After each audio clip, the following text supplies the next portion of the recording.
Inclusion is our moral imperative. Climate change affects vulnerable groups, the poor, women, children, and indigenous communities. We cannot build resilience without ensuring that these voices are heard and their unique perspective valued. Inclusion fosters social justice and makes our resilience efforts more effective. Ladies and gentlemen, we must embrace community-based adaptation, strategies that recognize local contexts, wealth of traditional knowledge, and communities that possess them. Capacity strengthening, empowerment, and inclusion is not just a buzzword. They are call for action, a roadmap to more resilient future. As we embark on this journey, we must also invest in climate resilience infrastructure, promote use of cutting-edge technologies, and this technology must come also with finance. And I think that is a call throughout the week, that as we ask for the money, let's also ask for the technology, because it can transform our energy systems, it can transform our food security, and it is a fabric that we need to move on. As I conclude, the path to resilience is not an easy one, but the path we must take. We owe it to ourselves, to our children, and the future generations to act with urgency and determination. Let's work hand in hand to empower communities and build a world where impacts of climate change are minimized and the strength of our community maximized. Thank you for your kind attention and commitment to this vital cause. Together we can make a difference. God bless you. Thank you so much, Chair John Kioli. Is also the Executive Director of Green Africa Foundation. I think you've heard the great works that the foundation is doing. And he also wears many other different hats. He has talked about financial empowerment being very critical. And he has also mentioned issues to do with inclusion and having the community focus. So I think John has set a pathway for the panelists because most of the things that he has highlighted have actually set a ground for the other panelists on the different aspects that they will be talking about.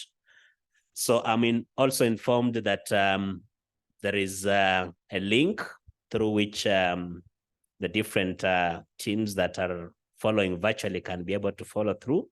Unfortunately, we didn't manage the YouTube link, but we managed to have the Zoom link.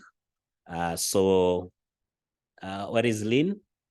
Yeah, in case you need it, you can see her right at the corner there. So allow me to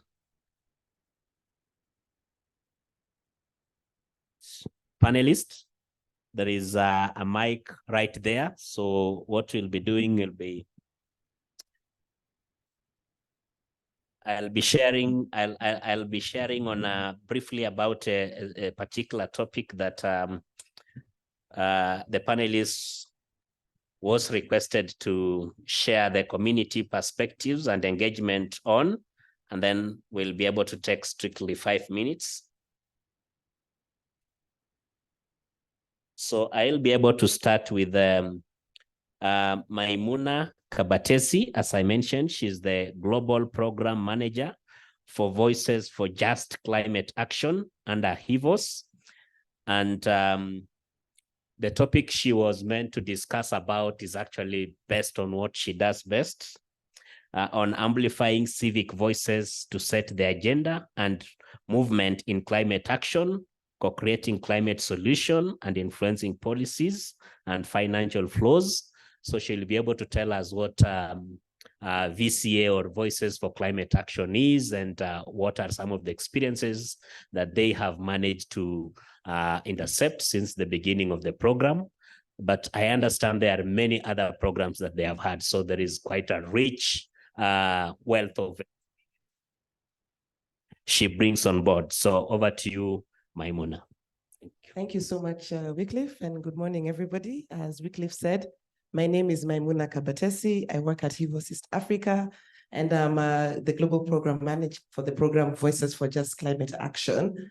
Just briefly, Voices for Just Climate Action, or VCA, is a program. We are actually over 170 organizations worldwide working on this program. In Kenya, over 30 organizations affiliated with VCA. And what we're trying to do with VCA is ensure that by 2025, we see the inclusion of community, the inclusion of civil society, leading and at the forefront of the climate change adaptation mitigation process. So we are really working to see how do we ensure that community is present, but not only present, but leading and guiding locally led solutions. How do we ensure that policy, financial flows, but also practice is changing towards ensuring that these communities are included. So I don't want to belabor the point too much, but suffice to say, and for those of you who are in the previous panel, we've really heard a lot about how important it is for community, for civil society to be present at these conversations. I think for me, one of the things that struck me over the 3 days of the Africa Climate Summit was the exclusion of indigenous people, the exclusion of community, the exclusion of people from rural areas, not only in Kenya, but all over Africa, in favor of private sector, especially large private sector from Europe, from the global north. So we saw that there was basically not a prioritization of people, basically, it was not a people-centered summit. And the declaration, as we heard, it's the draft outcome, but we really do see that the draft outcome doesn't speak to the needs of indigenous people, of women, of youth. And it's so important, I think, as Africa, we've been fighting a long fight to ensure that adaptation would be 50% of climate finance. We finally won that fight, but I think we are not seeing the changes needed in the practice of climate finance to ensure that adaptation finance is actually working for local communities. I think it's harder. It's going to take a lot of time for financiers, for the global north to reimagine how they can work with this, but it's an important goal because it's communities that understand the struggles that they're going through. We also can't fall into the trap of thinking that we can have one-size-fits-all solutions. Somebody living in the northern Kenya will not have the same struggle as somebody living in Tunisia, for instance, somebody living in Asia. So we have to actually work with adaptation finance in a way that centers all communities, not just what's easy or what's profitable, but what's right, because we're talking about people's lives. When you talk about policy and regulatory environment, I think sometimes we always hear, let's make it work. And of course, that's important. But the policy and regulatory environment is a huge piece of making climate finance work, of ensuring that climate finance would actually reach local communities. So we have a policy and regulatory environment, and we need to have a people-centered policy and regulatory environment that ensures that people are going to be at the center of how climate finance will work, how adaptation will work, how we look at adapting to climate change. Some people have talked about financing locally led climate adaptation of FLOCA, this program that's coming to Kenya that's intended to reach local communities. But I think that one of the challenges we see is that there's still an assumption that we have to support communities in saying what's right for them. But actually, we hear a lot from communities, women, indigenous people, youth, they know what they need. If we give money, if we make sure that money reaches these communities, we don't have to actually do a lot of capacity development. I'm not saying it's not entirely unneeded. What I'm saying is that a lot of people already deeply and integrally understand the challenges that they're going through. And so what we have to do is make sure that this money is going there. At the moment, I think it's 1/10 of climate finance is actually reaching local communities, so only 1/10.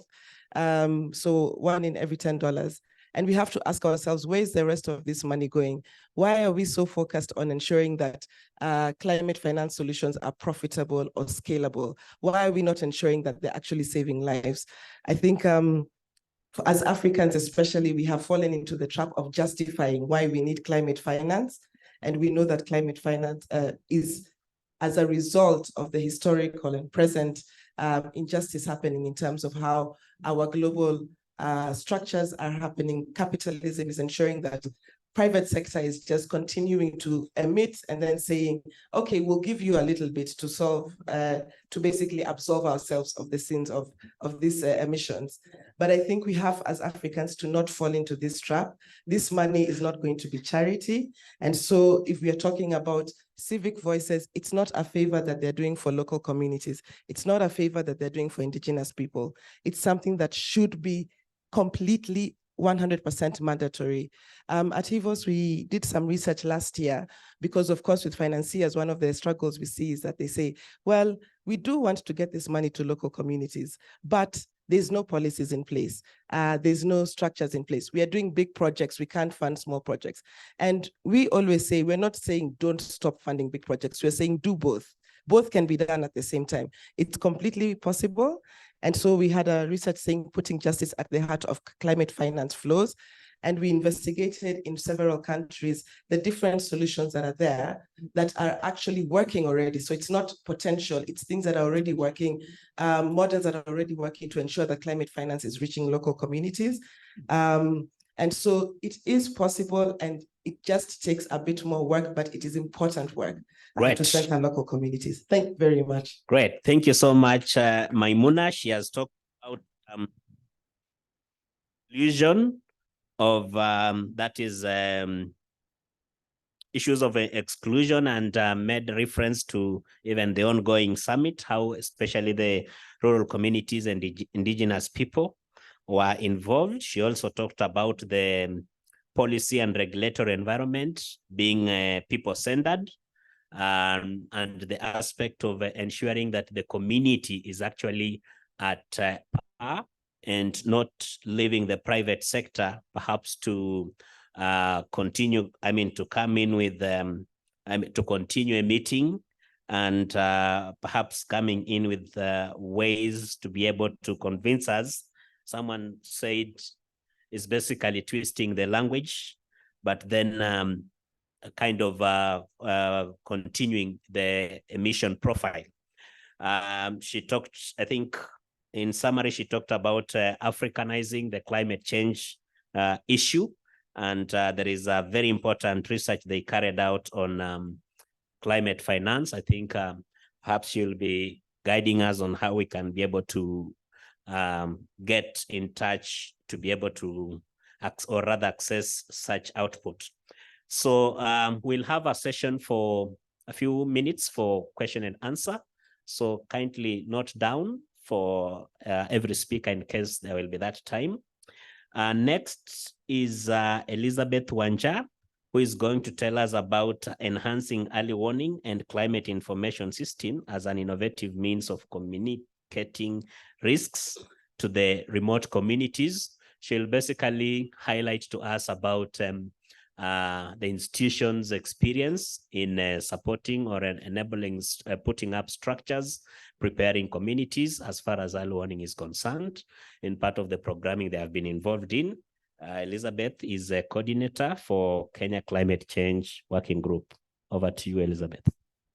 Thanks, Wycliffe, and thank you all for creating time for this event. And just like Wycliffe has introduced me, my name is Elizabeth Wanja. I work with Kenya Climate Change Working Group as the coordinator. We all agree that Africa is the continent that is worst affected by the impacts of climate change due to a couple of reasons. One being our geographical location, and secondly, our over-reliance on the very climate-sensitive sectors, including agriculture and tourism. And when you talk about resilience building, we cannot leave us behind the communities living in the remote areas and also the vulnerable groups who are most impacted or at the front line when it comes to receiving the impacts of climate change. And this could be attributed to a couple of reasons. One is the limited capacities in terms of access to climate information. Secondly, access to finances. And thirdly, issues of infrastructure. One of the entry points in terms of bridging this barrier or bridging this gap could be enhancing early warning systems and also climate information systems to ensure that the vulnerable communities and also the communities that they hard to reach areas are able to access climate information in a timely and accurate manner. And one of the strategies that we've seen or we've employed in our programming is localized and culturally sensitive communication. We all appreciate that we don't live in a homogeneous community or society. Different societies have different cultures, they have different social cultural beliefs, they have a different literacy level. So when you're designing our communication packages, we need to take cognizance of these factors so that we develop communication that is tailored to the unique needs and circumstances of different communities. And while at this, it is important that we work closely with the community leaders so that we are able to get these communities the information accurately and also at the right time. Secondly is integrating indigenous knowledge to the scientific knowledge that we have. We all appreciate that indigenous knowledge holders, especially our elders, have a wide wealth of information as far as weather information is concerned, simple signs that they're able to interpret and communicate with their communities in terms of anticipated changes in the environment. And if you're able to integrate this with scientific knowledge, we'll be able to get it right in terms of communicating timely climate information and getting this to where it is most needed. The other strategy is gamification and storytelling. We all know that if we are able to transform communication on issues of hazards to a language or a model that is easily understood across board, it will be very easy for uptake. This is something that we've also employed in different programs. We had a program with Hivos here, dubbed Strategic Partnerships for Green and Inclusive Energy, whereby we worked with young people to do edutainment, whereby they're able to educate and also entertain the masses in terms of issues of climate change. And they can also come in very handy in terms of communicating climate information. During the president's declaration, he reiterated the youthful nature of our African continent. And this is one of the avenues that we could use in terms of engaging the young people in climate change discourse. And the beauty of this, it's very interactive, and it also leaves a lasting memory to your audience. And it also it also covers our brothers who are abled differently. I think as a country, we've been doing some good progress in terms of integrating issues of gender and social inclusion in climate action. The young people, the women have been, there's some level of improvement in terms of engagement, but where are we left behind the PWDs? And I think this strategy is one of the strategies that could really come in terms of addressing their unique needs as far as access to information is concerned. The other strategy is on collaboration and also partnerships. We always say that climate change has no borders. We need all hands on deck, and we need collaborations and partnerships. No one can address these issues in silo. And this is where different partners are coming on board. And under one of our programs with Christian Aid, dubbed Climate Change Adaptation and Sustainable Energy, we are working closely with Kagendo County and the different government agencies and departments, including KMD, to look at how best we can ensure that climate information reaches the communities in a timely manner. We know that we are coming from a very bad drought season, and Kagendo County was one of the counties that was worst hit by the drought scenario. But we want to understand why were they not well prepared, despite the different the many forecasts that were done. And one of the challenges or the barriers that we're able to identify from our engagements with KMD in Kajiado County is the lack of capacity in terms of finances and also the technical aspects to be able to set aside resources to put up the weather stations and also to conduct the participatory scenario planning. This is one of the avenues that will really come in terms of strengthening community engagement and participation in planning for, anticipating and also planning and mitigating different weather scenarios. And finally, hotlines. We've seen hotlines, free hotlines working, like we've seen this in other sectors like the GBV sector, whereby the victims and also their supporters have been able to receive help by dialing free toll-free lines and they get support. Can we also do the same for early warning so that communities can also get pre-recorded messages? And finally, there is audio and visual communication, whereby we use visual aids like maps to communicate weather information. I think this is something that Yes. we've also employed under the FLOCA program. Thank you. Thank you. So you appreciate that there is really quite a lot that the panelists would wish to share with us, but time is really limited. She's talked about access to finance and infrastructure for early warning, access to information, and she's talked about this information being able to reach even those who are the persons with disabilities, and integration of indigenous knowledge with scientific knowledge in enhancing early warning. She's talked of lack of capacity being an issue, collaboration and partnerships. She has talked about the different partners they're working with, and also the need for hotlines, especially in most of the disaster-prone areas, be it for floods or be it for hardly do we have dust storms here as a threat. Drought, I think, is really something that happens every now and then, and floods occasionally. So thank you so much, Elizabeth Wanja. Next, we'll move to Milton Ogada, who is the Climate and Economic Justice Program Officer at Christian Aid, and is going to share with us best practices and lessons learned in implementing integrated climate change adaptation and disaster risk reduction measures to generate resilient and sustainable livelihoods at community level. So is something that is also linked to issues of early warning. But when we talk about really reduction of disasters and preparing communities, is really the core of resilience. But then how we communicate these, as we have been told by Elizabeth, is also very critical, and not just communicating, but ensuring that our communication is inclusive and is also targeted. So welcome, Mr. Ogada. Thank you. Thank you very much, and good morning. Good morning, participants, and thanks to the panelists for coming.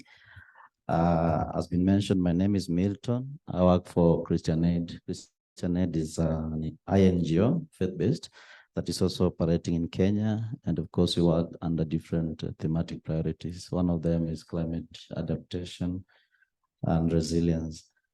And of course, I want to really speak from the point of information, looking at the work that we do with different communities in trying to build their capacities, as well as supporting them invest in different sets of adaptation interventions for purposes of resilience building. When my colleagues were speaking, I was reflecting on something that happened late last month, that is the August, in northern Kenya, that is Marsabit, and of course, the southern part of Ethiopia, the cross-border, where we work.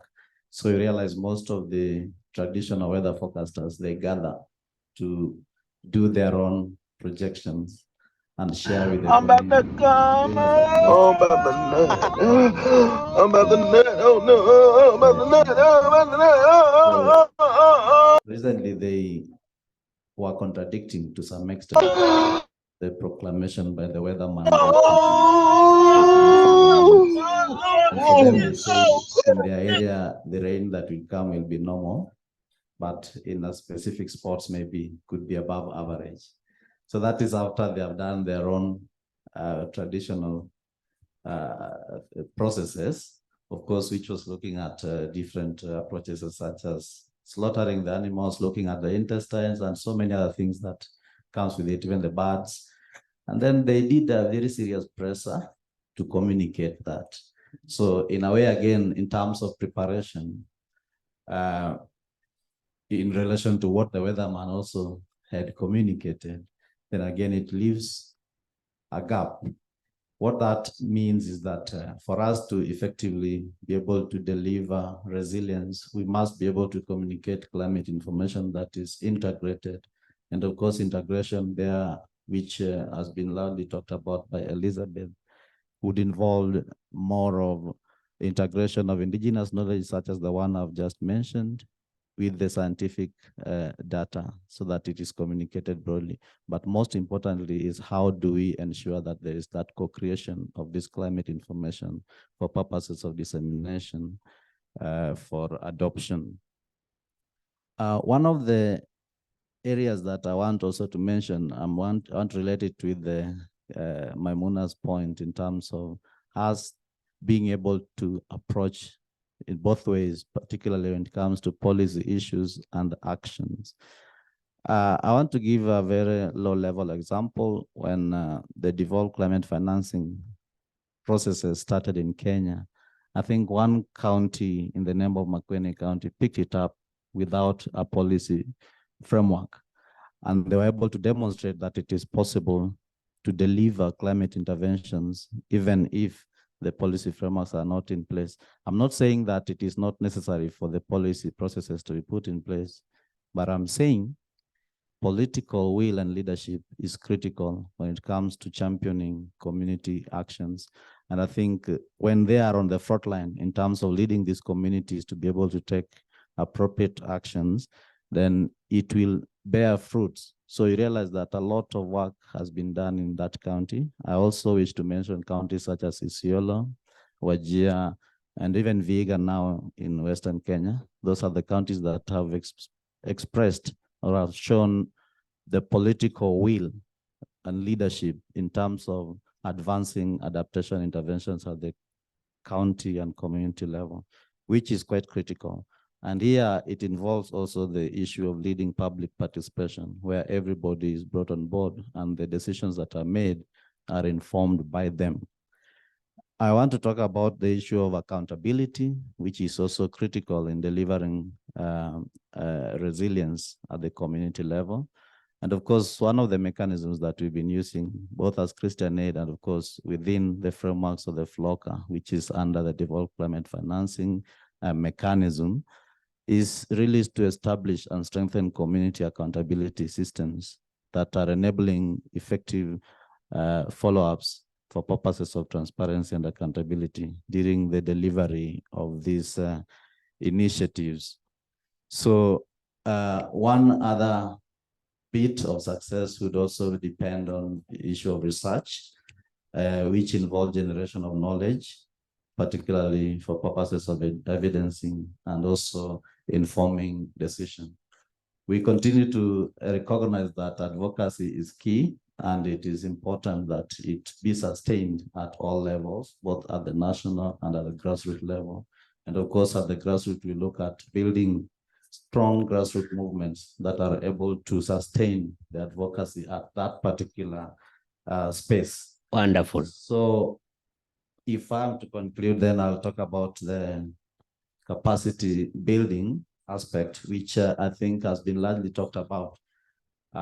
It has always looked about training the communities, bring them in a hall and doing that. But of course, currently, I think the focus should now shift towards ensuring that we advocate and champion action-oriented capacity development, which involve the participation of every stakeholders at the stage of development, implementation, and monitoring of these interventions at the community level. Thank you. And lastly, I really would want to look at the aspect of public-private sector partnership, which is critical actually in informing the development of bankable adaptation interventions, because we say we need to start from somewhere.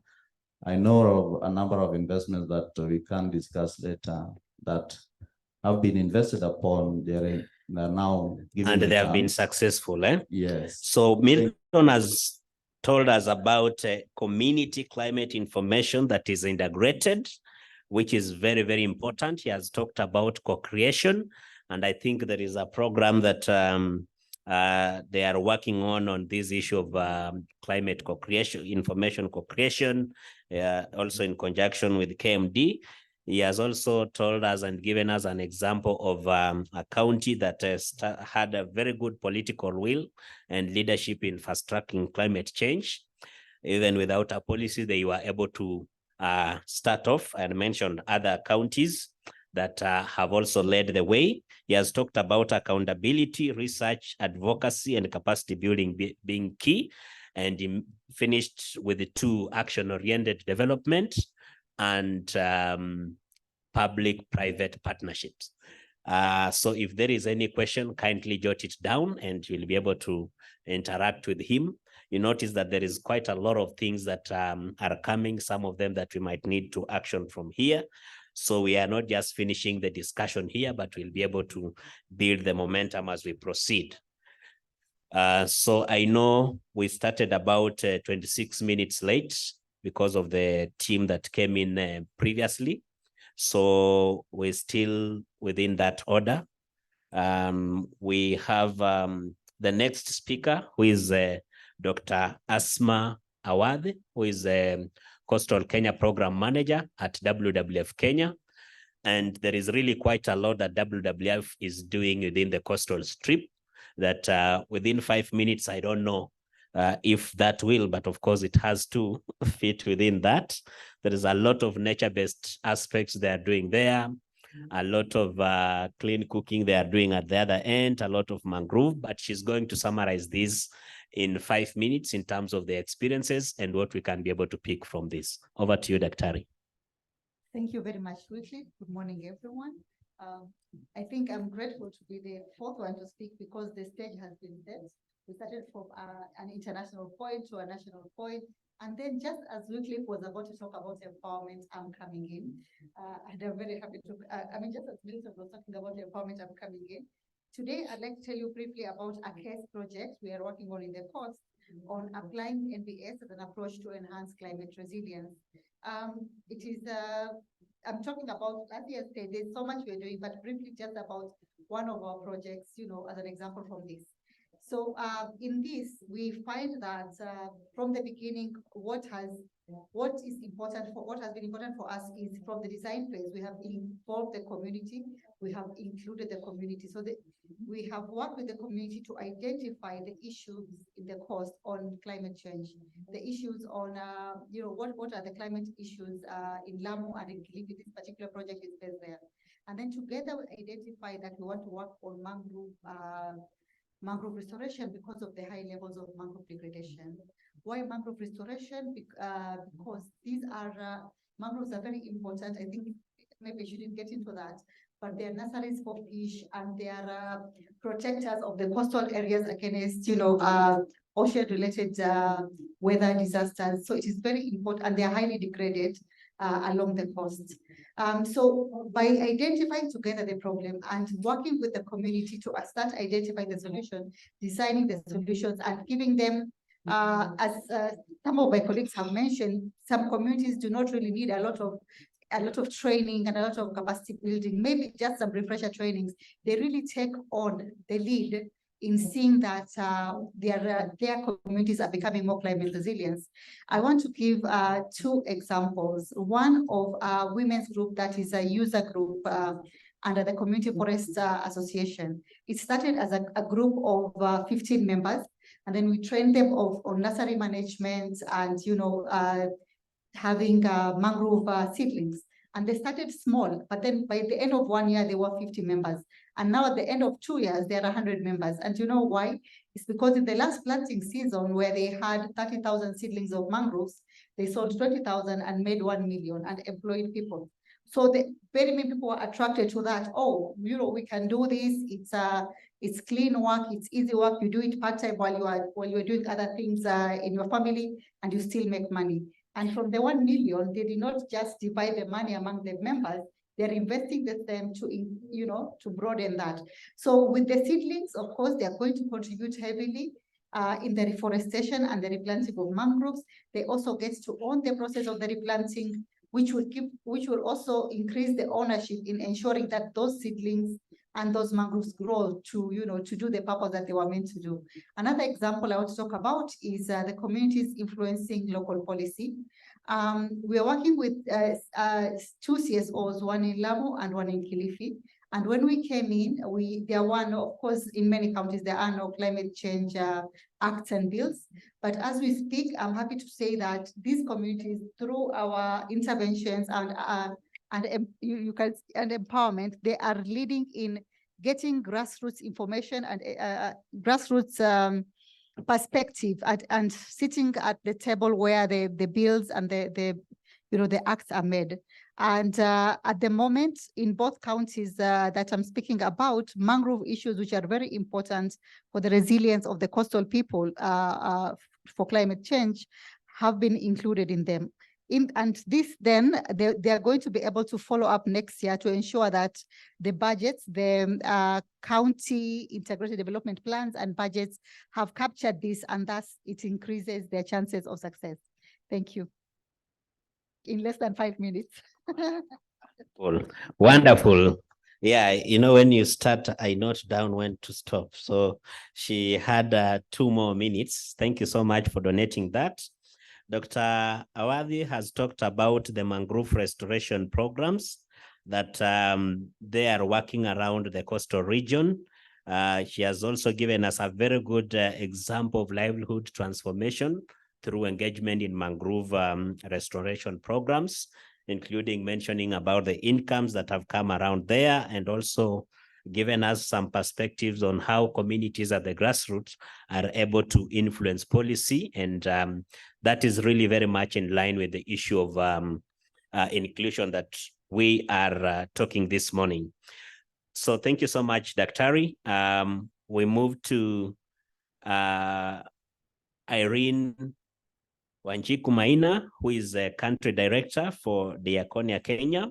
She'll be sharing with us how gender norms and power dynamics play a critical role in shaping women and men's vulnerability to climate change in Africa's conflict-prone zones, and will be giving us specifically the experience in Baringo, and nowadays they have a triangle. So she will be sharing with us perspectives and experiences that they have had for the better time they have been in that region. I think that should be Marakwet, Baringo, and that particular triangle. So over to you, Irene. Okay, thank you, Wycliffe, and thank you, panelists and audience. My name is Irene. I work for Diakonia. Diakonia is an international development organization, Swedish. We work in 4 regions in the world, in 25 countries, on issues of democracy, human rights, gender equality, and climate change.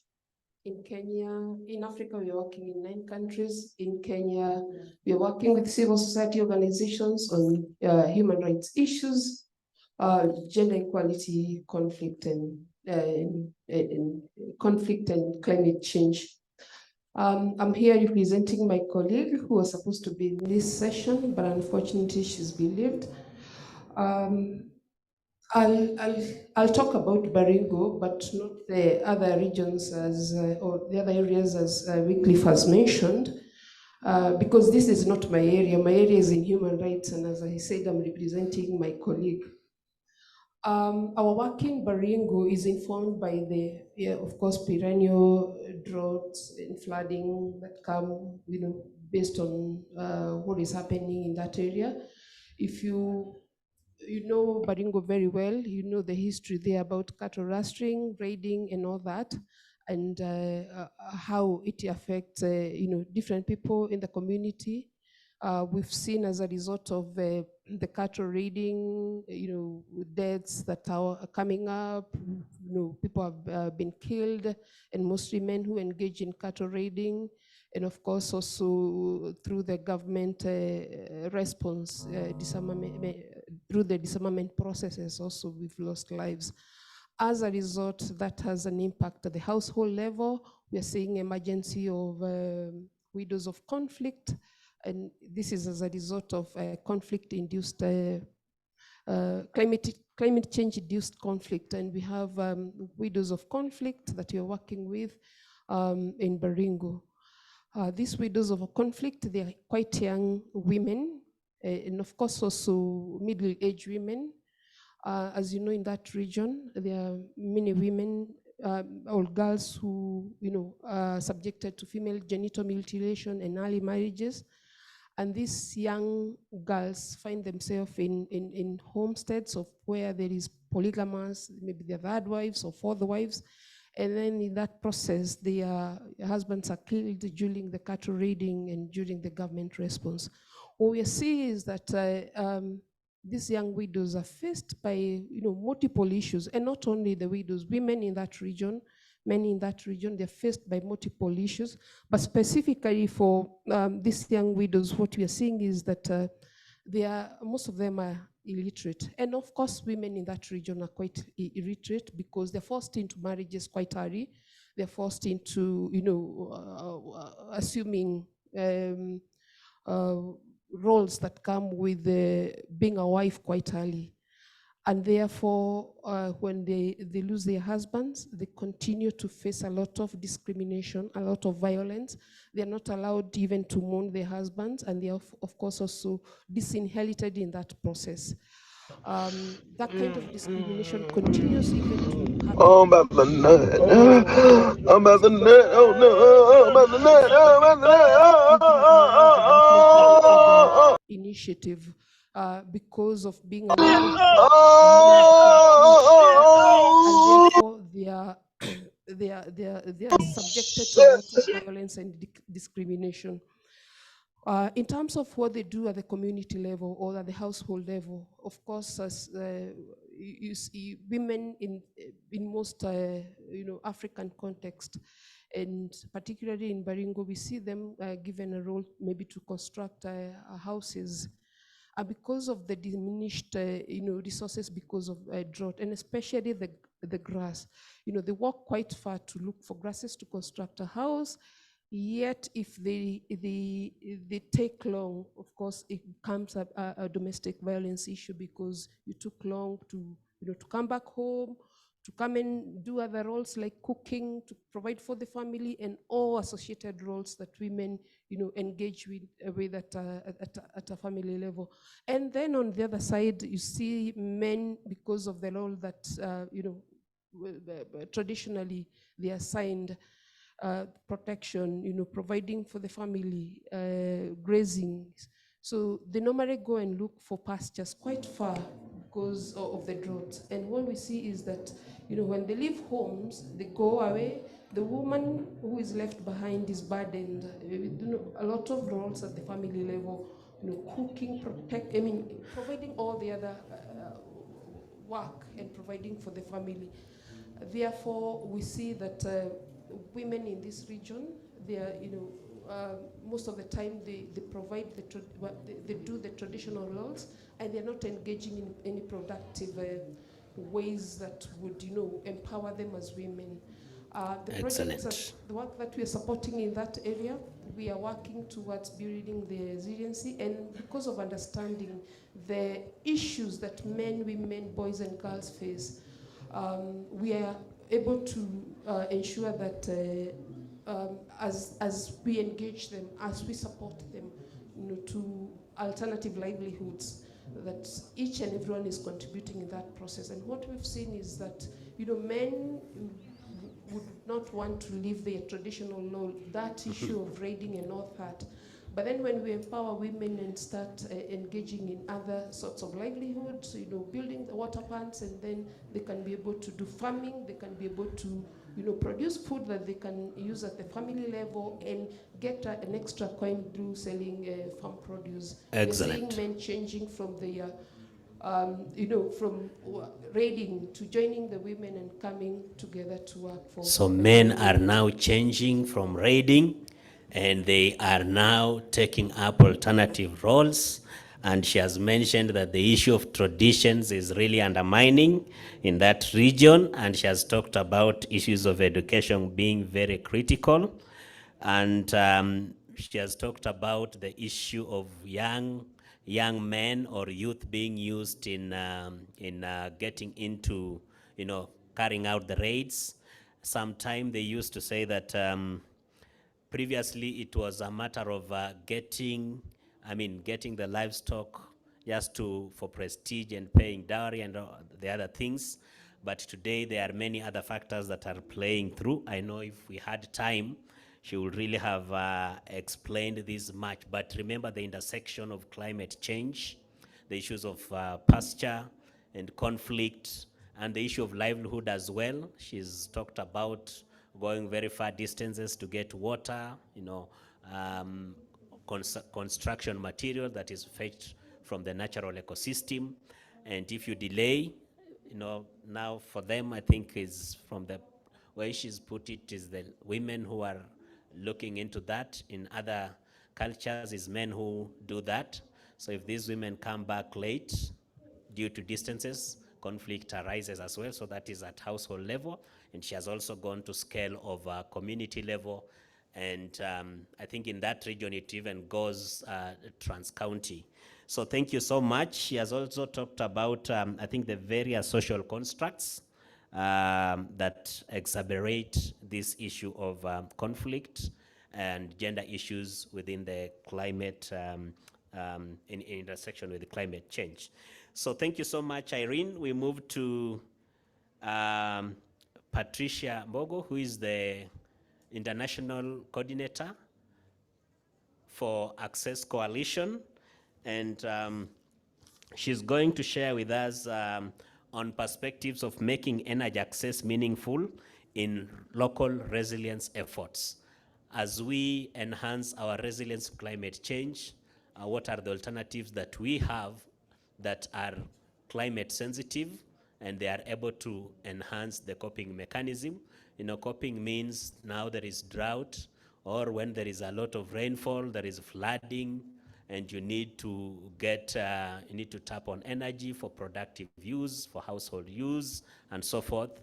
How is Access Coalition or Access Coalition's experience in making energy access meaningful in those perspectives? Over to you, Patricia. Thank you, Wycliffe. It's a pleasure to be here this morning. My name is Patricia Mbogo. I'm working as the International Coordinator for Access Coalition, which is a global coalition. It's a membership organization that works with civil society organizations across Africa, South Asia, and also from the North. Our work is more focused on Sustainable Development Goal number 7, and we engage different stakeholders in addressing issues of energy access. One of our intervention areas is engagement of the multilateral development banks in terms of trying to influence how the financial flows are channeled to the communities, and especially when you think about the off-grid communities. And in here, we have the discussion about making the community resilience on issues of energy access.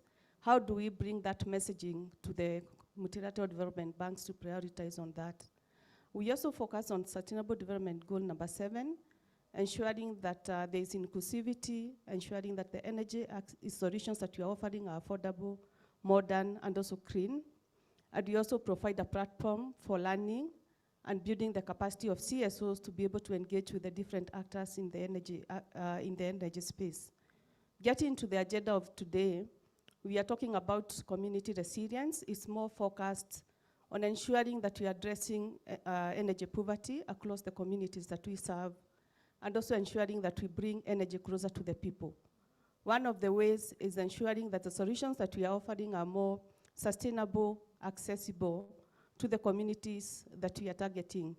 In one of the ways we can be able to do this is to harness information sharing for them to be able to identify locally available materials that they can be able to tap into, especially like for the clean cooking, there's the issues of making of briquettes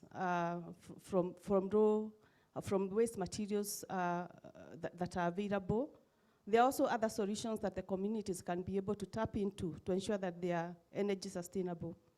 When it comes to the area of health, how do we ensure that we are powering health to be able to manage issues of shock and also during disaster? We are hearing about the El Nino. If there is a blackout, is it our dispensaries that are going to be impacted negatively because they cannot be able to ensure that our medicine are kept as they should be? So we ensure that we identify energy solutions, for example, use of solar, ensuring that we have energy storage, that our powering healthcare can be able to utilize to ensure that our medicines are kept as it ought to be intended. We also look in terms of issues of inclusivity, issues of gender equity in terms of who is it that we bring on board to make decisions at the community level. Where are the women, where are the youth, and also the children? They need to get this information. So we package that information. And like for example, if I give a scenario, a country like Kenya has come up with a behavior change and communication strategy that is identifying strategies that would be able to impact the communities in terms of information access. We are also looking in terms of decentralizing our supply chain on the issues of energy solutions. This is to ensure when there's shock or disaster, they will be able to access the solutions that they intend to do, that we don't introduce solutions that when there's a shock, the communities will be impacted either by lighting or electrification. Another area that we need also to focus on when you're talking about community resilience is how we manage issues of managing energy access, especially also for education for our children. I remember, for example, when we had giving a scenario, and different countries are accessing, also experiencing the impact of blackouts. Majority of African countries, they are also not electrified. How do our children access information, modern information that other children from other continents are able to access? So we ensure that there's that access to information closer to the people, and also the children can also be able to get into this and learn a lot. There's also the other issue about empowerment. We identify solutions that would be able to ensure that our households, they are able to get a coin getting back to the households. So we identify opportunities in the energy spectrum that would be able to ensure that the households are not negatively impacted when we engage them. So we identify energy solutions that would also make the women, the men, the youth, and also the children be engaged in these activities. One of the ways ensuring that is skill transfer, that we don't import skill transfer on the area of, like for example, when the technologist needs to get a repair. If we are able to transfer the skills to the communities, they can be able to manage them on their own, rather than importing skills, maybe from the urban areas back to the communities. And we have seen some of the entrepreneurs or companies that are deploying technologies. Wonderful. Training people at the community level so that they can be able to offer that solution and ensure that the transfer of technologies, the information is more sustainable within the communities. Thank you. Excellent. Thank you so much, Patricia. I think there is really quite a lot that is coming from their end. And as I told you, we are going to keep within that 1 hour. And I see we are managing it well. Patricia has talked about their efforts and multilateral, engaging multilateral banks and enhancing access to electricity, especially for off-grid communities. She has talked about ensuring that the energy available is sustainable, affordable, and is modern. You know, it can be affordable, but it's not modern. Or it could be modern, but it's not affordable. An example is, I saw an e-cooker that is going for around 55,000 Kenya shillings. It cooks using solar. So it's a very good, efficient product or gadget, but is it affordable? So that's part of the engagement. She has also talked about engagements within health sector or the need for efficiency and working around making the health sector energy sensitive. She's also talked about ensuring that the climate, the interventions are, the solutions are climate sensitive. She has also talked about the issue of empowerment in terms of livelihood transformation and equipping the local communities with skills. So now I want to open up for just 2 questions. I don't know to whom the 2 questions will be going to. So I'll take one lady and one gentleman.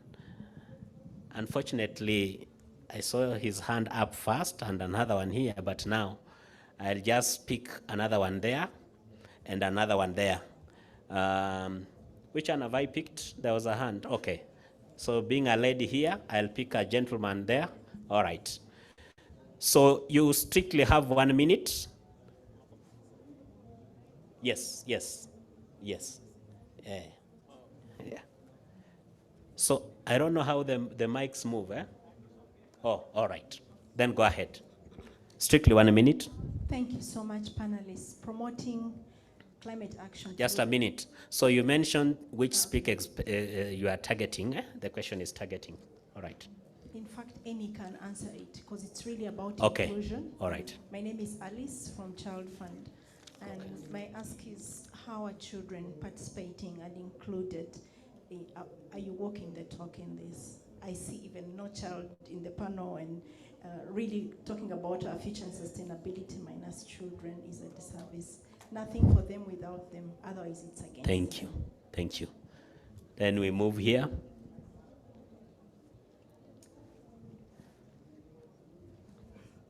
There is a gentleman here.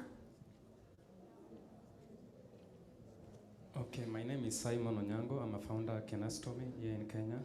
And to the panelists, what I will recommend is that we need to prioritize solutions that are based on to solve poverty, because in this climate action, we need to look for a missing link, because if we are not focusing on changing lives to give solutions that can change, that can fight poverty, then we will be treading waters. And also, for me, I am in Kenastomy. I have developed solution that can employ over 1 million youths, and also, if I want to partner with you, I will give employment opportunity to more than 1 million youths.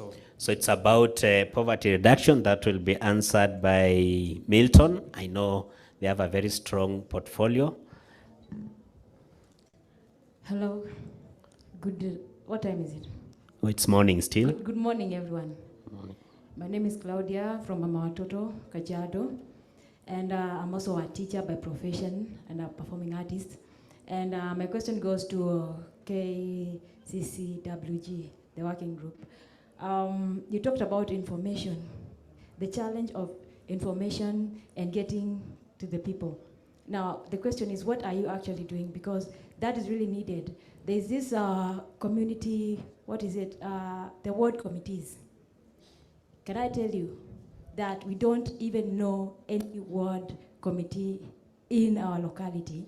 Also, including even the chief, is something that I researched. I tried to find out. So information is not really getting to the people who should get it. And then lastly, as an educationist now, what she had said about children. Children are the future. Whatever we are doing and discussing about climate change still trickles down to this generation that is down here, which is not being included. Thank you. No, don't say thank you. Wait. What about the schools? You strictly have 1 minute, eh? The schools. Why are we not? Do you want to have a solution, or do you just want to have dialogues where multinationals are just funding us and money is just being wasted by corrupt governments? Or do you really want a solution for Africa? If you want a solution for Africa, then the solution lies in the schools. Let us teach the children, then they are going to change with the years. They have more years than us. Okay. So that's. I know Elizabeth will answer those two questions. You know, the one for the school, I think you'll touch on the strategy, and then there is the other one for information. Then there is, we had one hand there. We just had 4. Because there is a team that should be here. We are already 2 minutes late. No. There's a hand behind. Apo nyuma. Yes, that one. Unfortunately, we can't have a chance for all of us. Strictly 1 minute. Okay. Hello, everyone. My name is Juma Benen. I'm a student at Diakonia University and also a member of Kenya Inter-University Environmental Students Association. I have a question to the coordinator of KCCWG. Does the working group engage in climate education and capacity building programs, both for local communities and for professionals? And if it does, are there metrics or measures to evaluate the effectiveness and impacts of these education and capacity building programs, both in terms of knowledge dissemination and Thank you. practical application. Thank you. Huyo jamaa amelia sana, mpatie mic eh? Yeah, thank you very much. My name is Gohole Ata from Kenya Medical Research Institute. They say a healthy population is a productive population. However, the health has not been given attention in this summit, be it at the household level. We are talking of energy use, which are the contributors for short-lived climate change pollutant. Here as a country, we are losing 23,000 people annually, yet COVID, we have lost only 6,000 people for the last 3 years, an average of. So from the actions we are taking, how are we prioritizing health? Okay, thank you. Now, I move to the panelists. We'll have response from the child fund aspect. I think that one will be, I'll want to give it to Maiumuna, and Elizabeth will also be touching a bit on the education part on the strategy. Simon's question on solutions that solve poverty. Milton will be able to give a response. And then the medical one, I think it is, okay, Patricia will be able to give a response. And then we'll have John giving us the concluding remarks from IUCN. And then we'll take a group photo. Over to you. We start with Milton, then Elizabeth.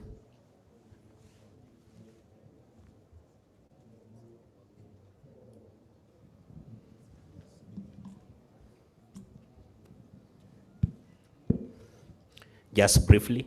Thank you very much, and I think I'll respond to the question on prioritizing solutions that address poverty. I think as Christian Aid, our vision is to eradicate poverty, and all our interventions that we put forward, of course, which we also advocate for adoption by majority of actors, is to try and find solutions at the grassroots level. So our interventions are targeting the most affected and marginalized groups within the community areas. And we approach them through certain processes. We are very strong on issues like participatory vulnerability capacity assessment, which brings the communities together and of course enabling them to identify solutions. We don't design solutions for them, but of course we allow them to be able to identify solutions. So we use different approaches such as the survivor community-led response approach, where we are able to do the awareness, capacity develop, and of course help the communities to be able to identify solutions. And in this regard, we end up giving the small grants to particular groups who are able to set up particular interventions at their community levels. And these are critical in informing income generation for particularly the affected households, and they're able to solve certain challenges. Other interventions that we advocate for are the adaptation interventions at the community levels that are generating income. More of them are identified by these communities. So at no point are we standing in front in terms of helping them get the solutions, but it is them that are designing these. And many, many others. Thank you. Respond to a couple of them. On inclusion of children, one of the strategies that I didn't mention is on community-based monitoring systems, whereby communities are trained to collect and share data in terms of even their engages, and this is one of the areas that the young people and children could also be engaging in terms of data collection. And also on the same breath, there's a lot of progress at the national level, looking at even the recently concluded third NCAP process. We had consultation with the children for the very first time. And even at the international space, the last year's COP, for the very first time, we had youth and children pavilion. So there's some progress towards that. And on World Climate Change Planning Committees, unfortunately, this was done in a rush in compliance with the FLOC requirements. But as partners, we have a program with WWF, dubbed Voices for Just Climate Action, VCA, whereby through the program and also through the Climate Change Adaptation and Sustainable Energy Program funded by Christian Aid, we are working with Kagendo County to train the World Climate Change committees that have been established. And our end game for this is ensuring that they understand the issues, they're able to represent their communities well, And most importantly, they're able to develop bankable proposals that could also help in building community resilience. Other avenues that we are looking forward to utilizing is the use of community radios. This is one of the avenues that have worked before. And also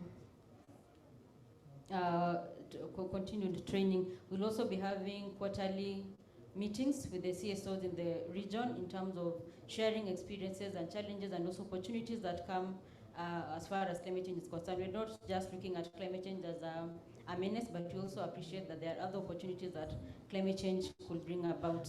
On climate change education, on how we are integrating the young people, capacity building is one of our niche areas as Kenya Climate Change Working Group, and through this we have active MOUs with institutions of higher learning, whereby we conduct joint trainings. We also do public lectures, and we also participate in environmental weeks in different universities, whereby we train them on the same.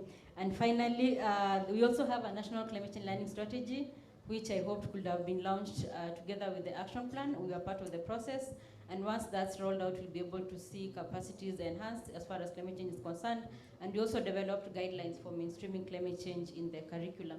That's great. Thank you so much, Elizabeth. You can also go to the Ministry of Environment, Forest and Climate Change. There is that learning strategy, which, as she has mentioned, has not yet been launched, but you can deeply go into it. And also building on the same, there was, I don't know if you had a chance for Kajiado to participate in the participatory climate risk assessment process, which was happening across all the wards in the county. And this was being spearheaded by the ward planning committees, climate change planning committees. So maybe it's something you can be able to interact further, but you can also engage with Elizabeth and the rest after the session. Over to you, Maiumuna, and Irene from human rights perspective. Perhaps you might have a comment as well after Maiumuna. Thank you. I'll keep it brief. And I want to really thank the people in the audience for their questions and for their challenges. I think challenge is an important part of creating change. For Hivos, we work from a climate justice lens. That means when we're talking about marginalization, it's of all communities, including of children.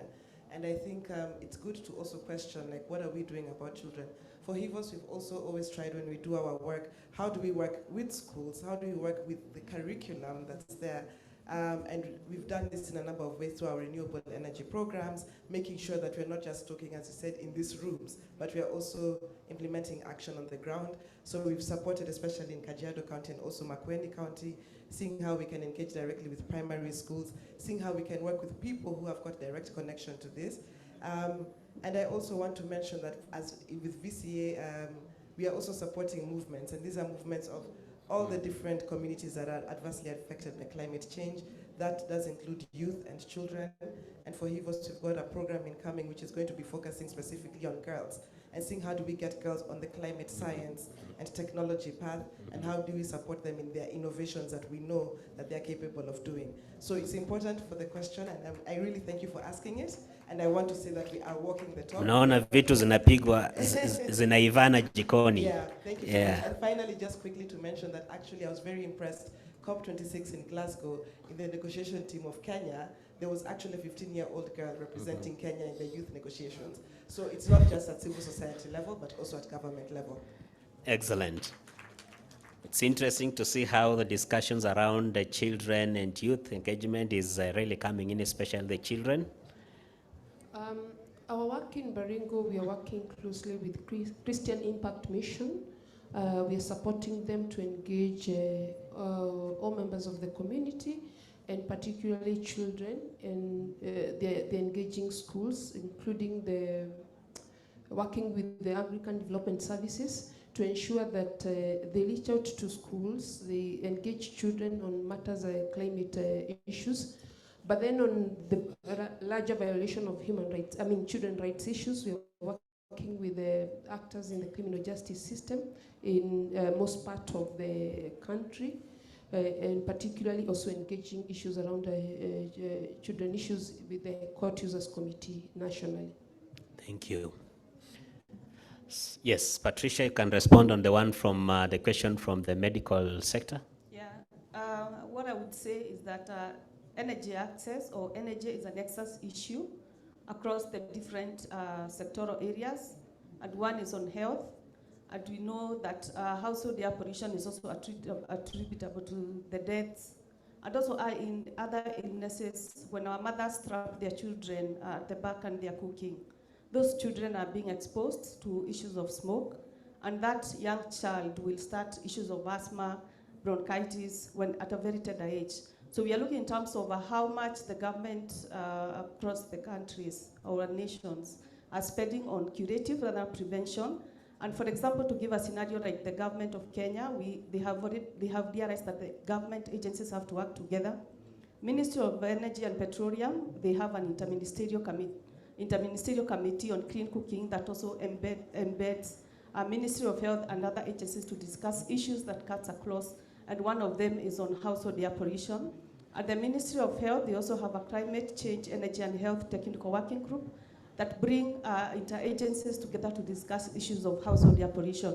I know the Ministry of Health has already developed a guidance manual that builds the capacity of community health volunteers and community health workers to be able to engage the communities on issues of household air pollution and also the fuels that they are using both for cooking and lighting, and bring that sensitization in terms of what the energy or the fuel that they use for either lighting or cooking, how does it impact them to their lives. And they sensitize on better modern solutions that they can be able to use within their households. Quite a lot happening there. I know there is a missing link on the other aspects besides energy in terms of integrating climate change. So it's something that we'll be keen to see how to fast track from there. Allow me to welcome the program officer for IUCN, International Union for Conservation of Nature, Eastern and Southern Africa region, to make closing remarks. Welcome, John Owino. Thank you, Wycliffe, for pulling this together. I know time was not on our side, but we really managed to at least get the best out of us. Thank you so much, fellow panelists, for being very fast in presenting your case. We know 5 minutes was not good enough, but that is the timing constraint we had here. So IUCN is International Union for Conservation of Nature. We are the oldest conservation organization on the earth. It was formed in 1948.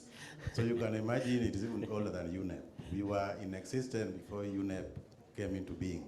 So basically, we promote nature-based solutions to address issues of development and conservation issues, and we work through thematic areas: water, climate, marine and coastal, forest and dryland and landscapes, and all these kind of things, and also capacity building, climate change, and gender, which are cross-cutting. Now, I only have 2 points to make in relation to what we have been discussing this morning. Number one, all of us are working in programs and projects that are time-based, 3 years, 4 years, 5 years, or even 1 year. And these are externally funded programs and projects. So sustainability becomes an issue. And building resilience, community resilience, you cannot build the community resilience within those limited time frame. So I would like to urge fellow attendees and also panelists to work with governments, to work with the national governments, work with the county governments. They have plans, they have strategies, they have processes that already are existing to address some of these issues that we are talking about. Let's get into those processes to support them so that there is sustainability, so that if your program ends, there is always sustainability that it can continue, because the government will always be there. They come, but they will always be there as much as possible, so that we ensure that whatever we start continues to enhance the resilience, because the resilience is not a one-off thing. My last point is on poverty that my brother there brought on board. You know, when you talk of environmental conservation, natural resource management, it's purely a common good service that we are giving to nature and to humankind. And as human beings, we need to survive now. I mean, you need a lot of things are going on. You need to live. You need to take your children to school. You need to do ABCD in life. So how do we make sure that we align conservation initiatives with economic empowerment?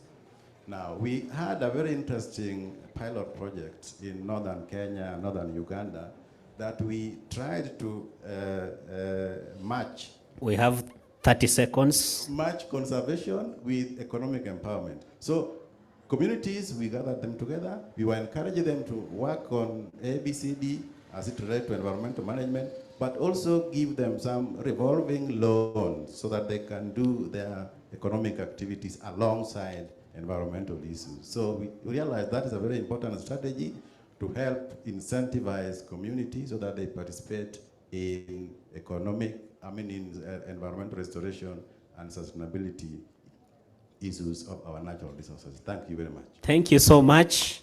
It has been a pleasure being with you.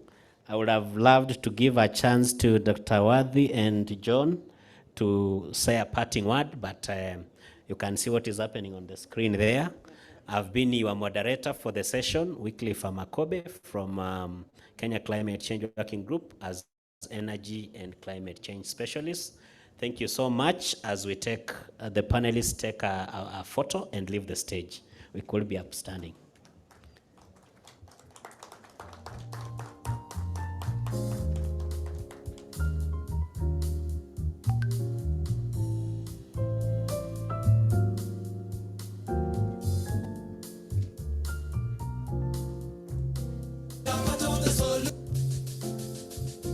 Thank you so much and bye-bye.